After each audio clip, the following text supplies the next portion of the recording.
जंगल का न्याय। समय पहले की बात है। दूर दराज के एक घने और हरे भरे जंगल में सभी जानवर सुख शांति से रहते थे। उस जंगल का राजा था शेर वीर, एक बहादुर, समझदार और न्यायप्रिय शासक। वर्षों तक वीर ने जंगल में न्याय और संतुलन बनाए रखा, मगर अब वह बूढ़ा हो चुका था। उसकी चाल में अब पहले जैसी तेजी नहीं रही और उसकी दहाड़ में भी पहले जैसा जोश नहीं था। एक दिन जंगल में एक नया जानवर आया, एक तेंदुआ जिसका नाम था कालू।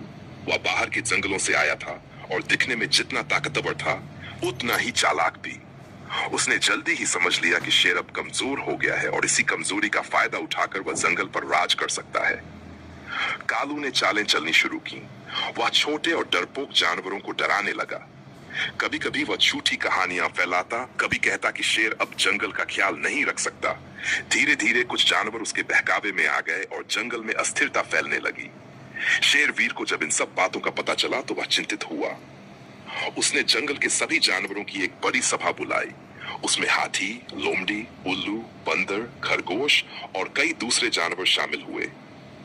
वीर ने सभा में कहा, मैं बूढ़ा हो गया हूँ, लेकिन मेरी आत्मा अब भी जंगल से जुड़ी है। मैं चाहता हूँ कि यहाँ हमेशा न्याय और शांति बनी रहे। हमें मिलकर इस संकट का समाधान निकालना होगा। सभा के बाद सब अपने अपने घर लौट गए, लेकिन उसी रात कालू ने शेर पर हमला करने की योजना बनाई। उसने सोचा कि रात के अंधेरे में वह अकेले शेर को मार देगा और सुबह होते खुद को राजा घोषित कर देगा। पर वह यह नहीं जानता था कि उल्लू, जो रात में जागता है और सब कुछ देखता है, उसकी बात सुन चुका था। उल्लू ने तुरंत बंदर को बताया और बंदर ने जंगल में चेतावनी देने के लिए ड्रम बजा दिया। सारे जानवर सतर्क हो गए। कालू जब शेर की गुफा के पास पहुंचा तो वह हैरान रह गया। वहां शेर अकेला नहीं था, जंगल के सभी जानवर पहले से तैयार थे। हाथी ने उसका रास्ता रोका, बंदरों ने ऊपर से पत्थर फेंके और लोमड़ी ने जाल फेंक कर उसे जकड़ लिया। कुछ ही पलों में कालू पूरी तरह से काबू में था। अगले दिन जंगल में एक अदालत लगाई गई।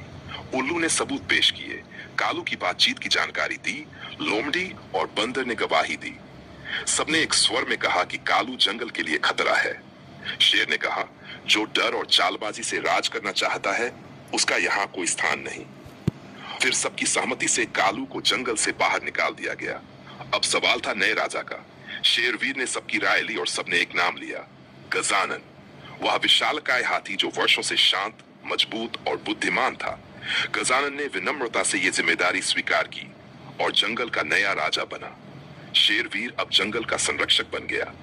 वह अपनी गुफा में आराम करता, लेकिन जब भी कोई सलाह चाहिए होती, सभी जानवर अब भी उसकी इज्जत से उसके पास आते। जंगल में अब फिर से शांति लौट आई।